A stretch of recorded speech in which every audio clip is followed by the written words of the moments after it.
Hello, this is Nightline, and I'm Raymond Go. News making the headlines. Quarantine period for fully vaccinated travelers entering Malaysia reduced to 7 days. Also, house ownership for youth, housing and local government ministry to study latest models.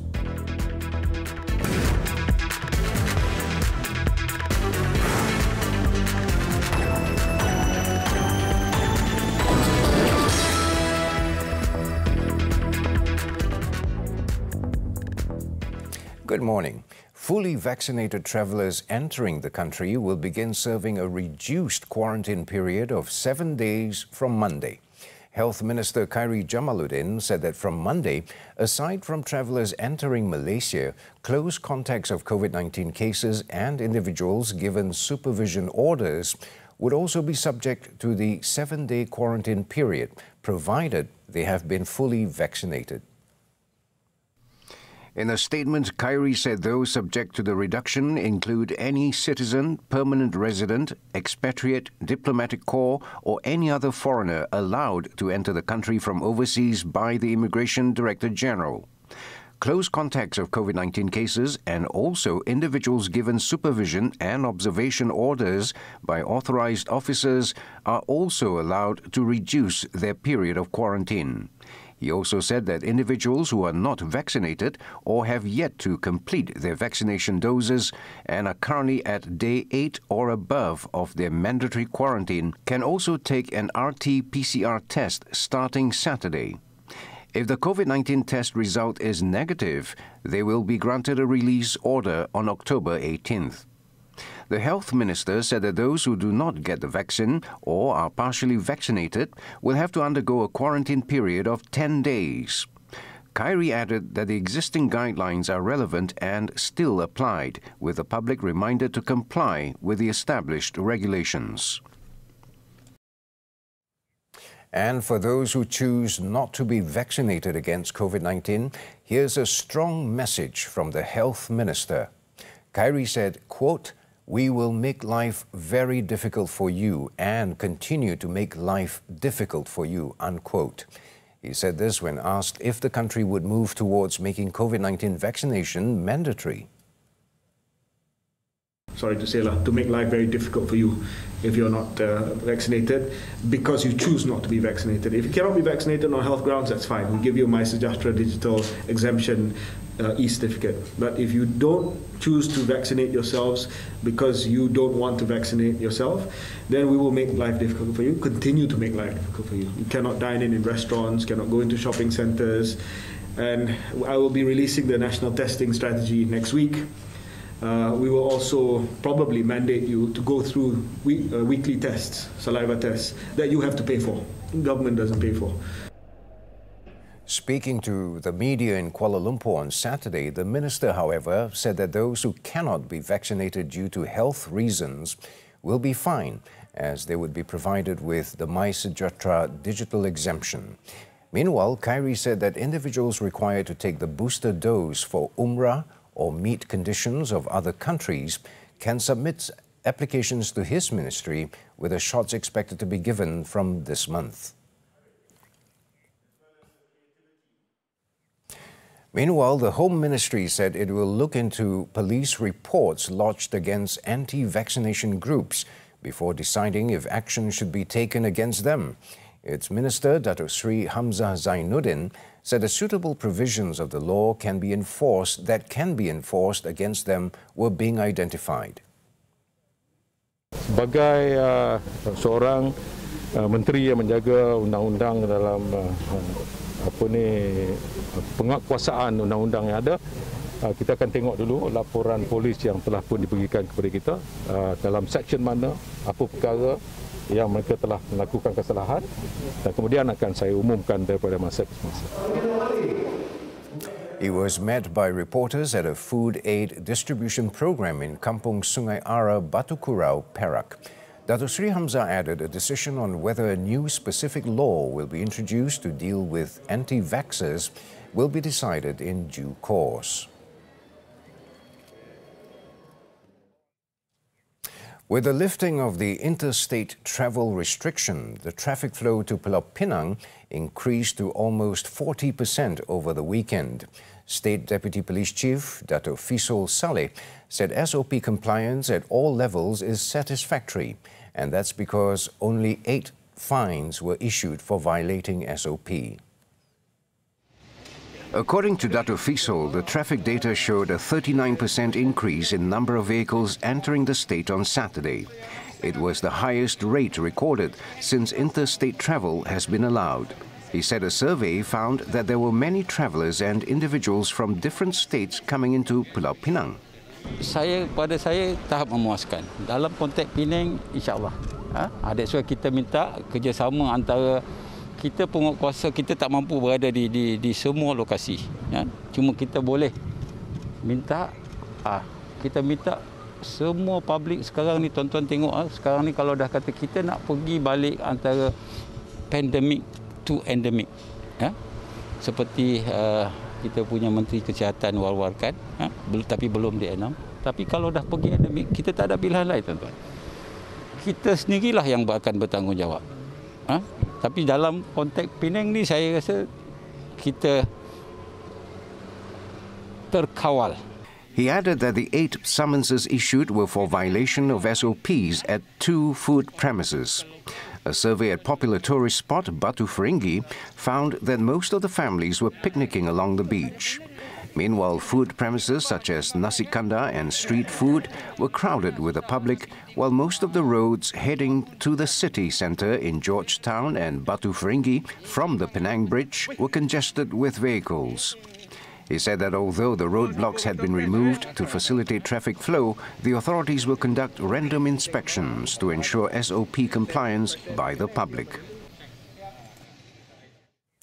In a bid to increase property ownership or wealth among youth, the Housing and Local Government Ministry will look into the latest models to enable them to own houses. Its Minister Dato' Sri Rizal Merican Naina Merican said that among the measures considered was to simplify the startup method, especially the deposit for affordable houses valued between 250,000 ringgit and 300,000 ringgit. Masalah pemilikan rumah ni is at the entry ketika nak bayar deposit. Jadi kalau we can address that, maka ia akan menyebabkan pemilikan ini boleh jadi possible dan akhirnya ia akan dapat pada waktu yang sama juga menggalakkan pemaju-pemaju untuk membina. Kita pun tak nak property overhang. He spoke to the media after inspecting the construction work of Prima Affordable Homes Ideal Residency on Saturday and handed over offer letters to 20 applicants in Bukit Gelugo, Pulau Pinang. In terms of loans, he said the monthly payment will be lower due to the longer payment period as well as in line with salary increases. For this, the ministry has sent a proposal to Bank Negara Malaysia and hopes that there will be incentives announced on this matter in the 2022 budget. All 67 People's Housing or PPR and Public Housing PA projects in the Federal Territory of Kuala Lumpur are expected to be installed with new elevators in 2 years' time. Prime Minister Dato' Sri Ismail Sabri Yaakob said Kuala Lumpur City Hall has allocated 127 million ringgit for replacement of old lifts at the PPR and PA projects. Bermakna semua PPR di wilayah Persekutuan akan mendapat lift baru dan projek ini akan bermula tahun depan. Awal tahun depan kita harap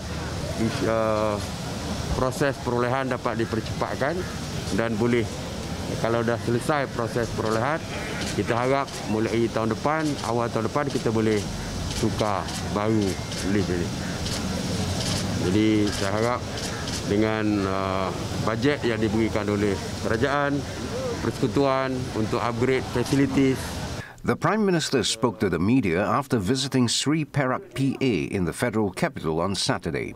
Dato' Sri Ismail said that the total allocation, 8.4 million ringgit, would be channeled to the Sri Perak PA, which has been in existence for 35 years, for the replacement of 14 lift units at 7 blocks.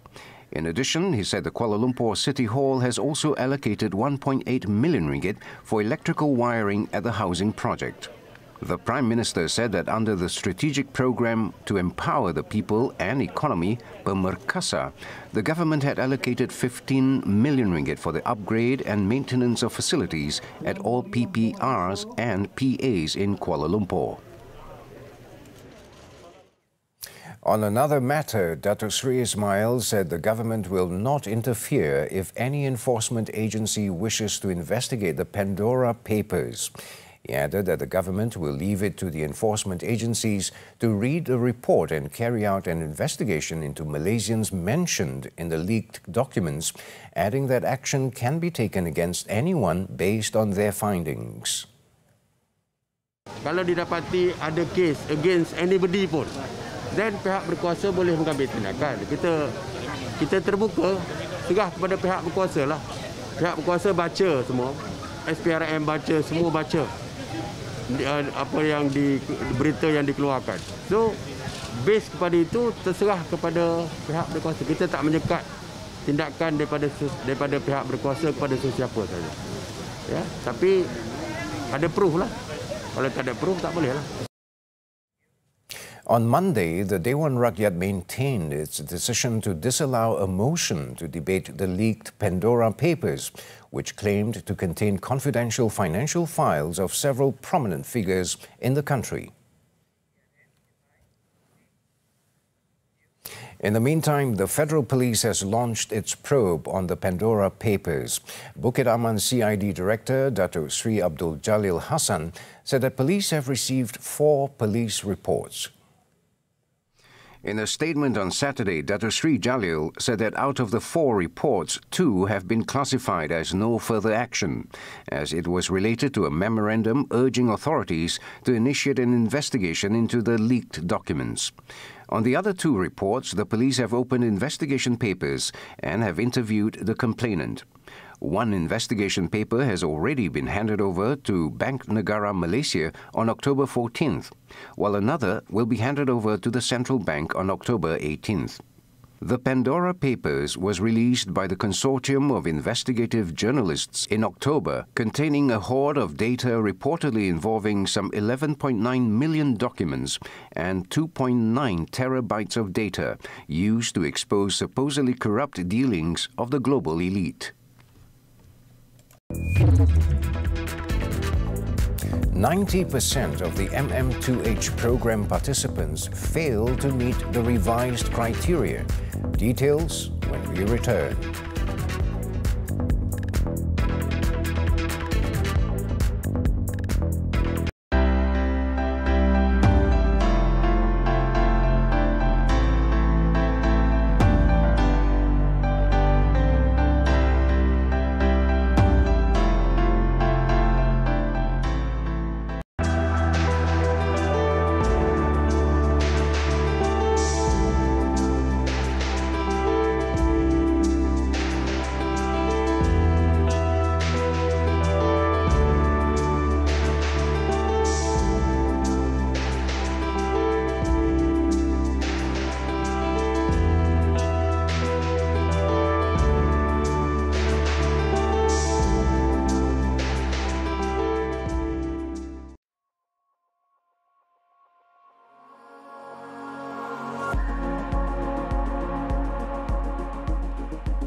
Nightline. Datuk Sri Ismail Sabri Yaakob visited one of the many families affected by COVID-19. In a Facebook post on Saturday, the Prime Minister said he visited 5 siblings in Kota Perdana Sri Kembangan, Selangor, who have lost their parents due to the deadly virus. The Prime Minister was touched by the children, aged between 3 and 11. They were Muhammad Hadrami, Husna Humaira, Muhammad Haras, Muhammad Hawas, and Hanan Humaira. Their grandfather, grandmother, uncle, and auntie are taking turns looking after the children. The Prime Minister thanked all those who have stepped in to ease their plight. In a minute-long video, the children's uncle, Arif Hafizan, shared the story of the Prime Minister's visit on his Facebook. The family was touched by Datuk Sri Ismail's visit and when the children called the Prime Minister grandfather. The Malaysia My Second Home Consultants Association is urging the government to grant an exemption of the new conditions to the existing participants of the program. According to its president, Anthony Liu, this is because 90% of the current pass holders failed to meet the revised criteria. Under the revamped program, an MM2H participant must now have a minimum offshore income of 40,000 ringgit a month, and this is a fourfold increase from 10,000 ringgit previously. In addition, a participant must also have a minimum fixed deposit or FD of 1 million ringgit in a Malaysian bank. This figure is up from 150,000 ringgit for applicants aged 50 or older and 300,000 ringgit for those below 50 previously. Speaking on TV3's business flagship program Money Matters on Saturday, Liu said that due to such new regulations, most of the MM2H participants would likely withdraw from the program. We did a survey and mentioned that if almost 90% of the existing holders did not qualify or they are not interested also. And if let's say they ask them to top up, I think about 30% only they are fulfilling. Right. So they will see that, but some of the people, even though they fulfill it, but they are not interested. There had been earlier calls that the previous conditions be improved to achieve the original goal of building the country as the world's best retirement destination, as well as promoting the country to the international stage. Home Minister Datuk Sri Hamzah Zainuddin had told the Dewan Rakyat that the criteria revision for the program was done to attract high-quality participants. He said they must be genuine and can contribute positively to economic growth.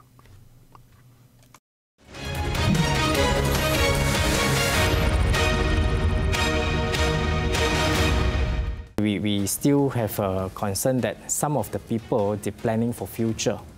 They cannot stay in Malaysia at this moment. So I hope that government will look into it, whether can do a survey again, whether all this, for those who haven't stayed in Malaysia, whether they what is their planning. Yeah, and the rest is, most concern is about this, whether they want to top up the money. Right. But since it's clear already, so I think a lot of people will be more secure and more safe to stay in Malaysia. We did a survey and mentioned that if almost 90% of the existing holders did not qualify or they are not interested also. And if let's say they ask them to top up, I think about 30% only they are fulfilling. Right. So they will see that, but some of the people, even though they fulfill it, but they are not interested. Not interested. Yeah. If let's say want to ask them to put so much money inside. Right. Yeah, okay. Because before that, incoming is a different, lower, much lower threshold. Then now becomes so high, so I think they might not be interested. Right. I think 2019 October until 2020 June, they have about 5,000 cases, 5,396 cases is not processed. And then all the file being returned. All right. So we also hope that government can look into it and then hope that they can process them. Of course, we haven't known everything from the government yet. Right. Yeah. So I think potentially still have, but maybe will you can see that drop tremendously. Right.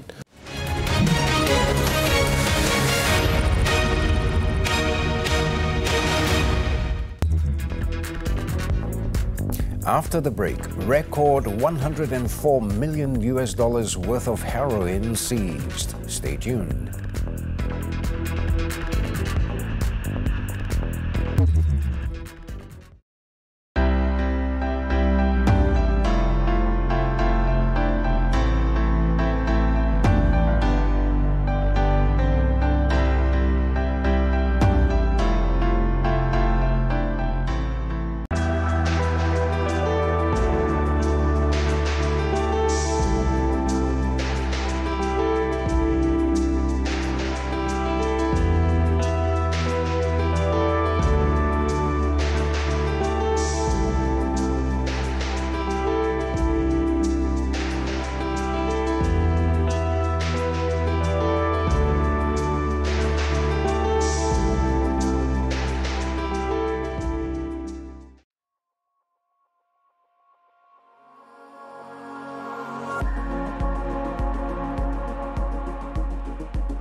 Welcome back to Nightline. On to the foreign front now. The fatal stabbing of British MP David Ames was a terrorist incident.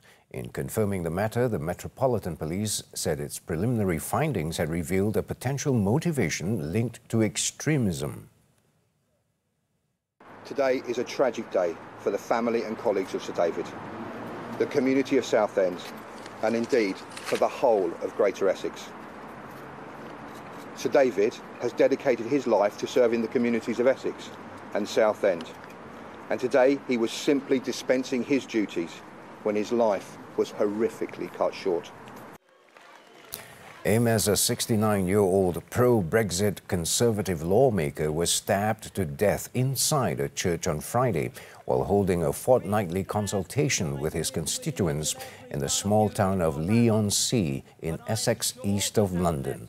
Police arrested a 25-year-old man at the scene on suspicion of murder and recovered a knife. Essex Police said officers had responded within minutes to reports of the stabbing shortly after 12:05 p.m. local time and arrived to find Ames had suffered multiple injuries. Tragically, he died at the scene. A father of 5 who was first elected to Parliament in 1983, Ames was memorialized with an impromptu evening mass, while tributes poured in from across the political spectrum and around the world. Meanwhile, UK Prime Minister Boris Johnson led tributes to Ames. Johnson honoured an MP he called one of the kindest, nicest, most gentle people in politics, who had an outstanding record of passing laws to help the most vulnerable people. David was a man who believed passionately in this country and in its future. And we've lost today a fine public servant and a much-loved friend and colleague. And our thoughts are very much today with his wife, his children and his family. And what was this? Flags outside the Houses of Parliament were also put at half-mast as a mark of respect for the 69-year-old. In Indonesia, an earthquake of magnitude 4.8 struck Indonesia's Bali Island on Saturday, killing at least 3 people. The quake affected the Karangasem and Bangli districts on the eastern side of the tourist island, where landslides triggered by the quake killed 2 of the victims. A third victim, a 3-year-old girl, was killed by falling debris.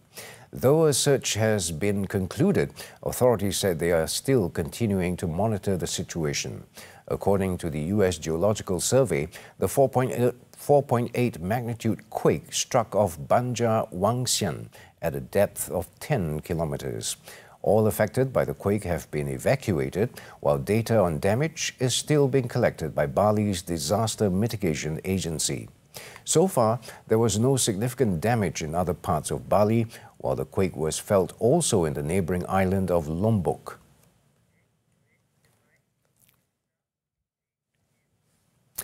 Australian police said they seized the largest heroin shipment ever detected in the country, worth an estimated $104 million, and arrested a Malaysian national for the importation of the illicit drug. Police said the 450-kilogram shipment was detected in a sea freight container of ceramic tiles sent from Malaysia and addressed to a Melbourne business. The suspect was charged with importing and attempted possession of a commercial quantity of a border-controlled drug. And if found guilty, the maximum penalty is life imprisonment. The police did not name the arrested man, a typical practice in Australia, unless the police deem the identification of the suspect in the interest of a victim's family or the public.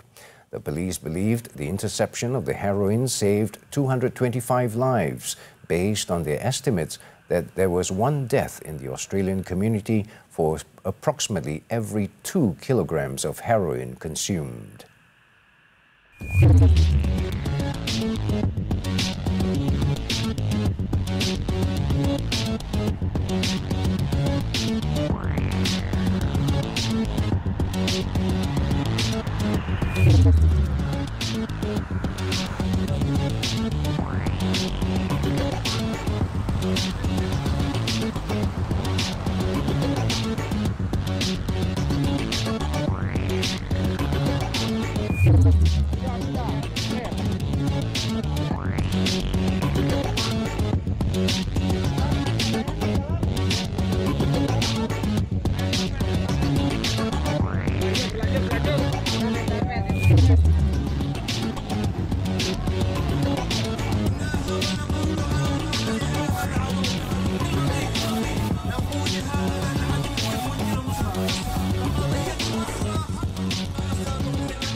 Action from the German Bundesliga is up next. Stay tuned.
Sports football, the German Bundesliga.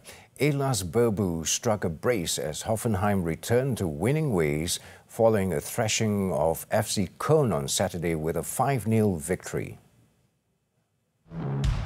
Togolese striker Berbu led the way with the opening 2 goals as he grabbed his first in the 31st minute with a brilliant finish, followed by his second goal shortly after the break with a deft back heel from a cross to make it 2-0.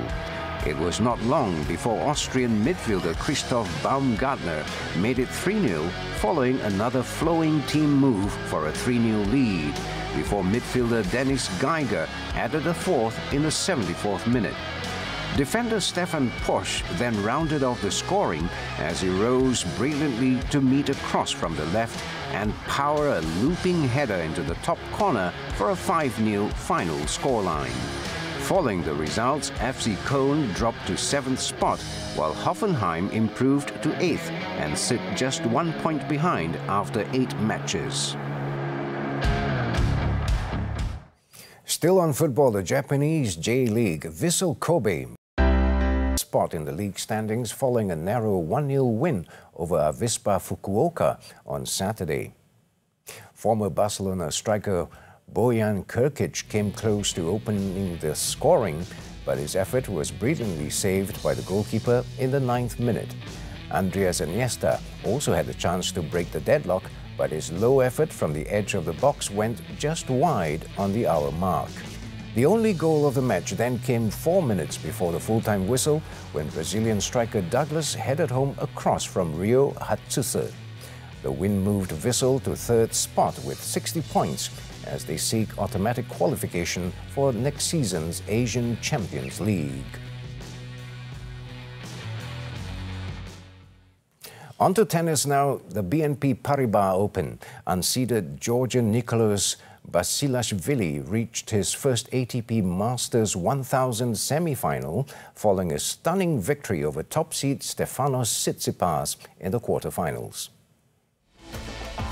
Basilashvili made a fast start in the lively first set as he won the game 6-4 after causing Tsitsipas problems with his powerful ground strokes. Tsitsipas, however, began to gain momentum in the second set as he dominated the longer rallies before winning the second set 6-2. Later in the third set, Basilashvili then produced a strong return game and was gifted the lead when Tsitsipas double faulted on break to move 4-3 ahead. From there onwards, the Georgian kept his composure, fending off pressure from Tsitsipas to hold serve twice before he closed it out 6-4 to advance to the semis. He will next face American Taylor Fritz, who stunned Alexander Zverev in another quarter-final match.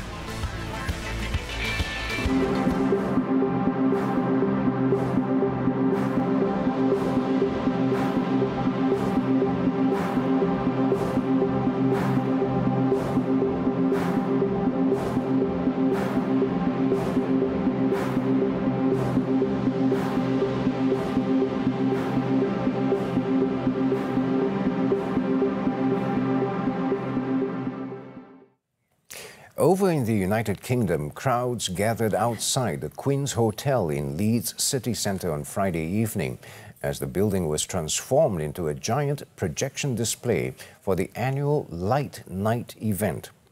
Onlookers were left dazzled by jaw-dropping light shows brought by visual artists Greenaway and Greenaway. Let's take a look as we wrap up Nightline this time around. With that, I'm Raymond Go. Thank you for tuning in and have a good and safe weekend.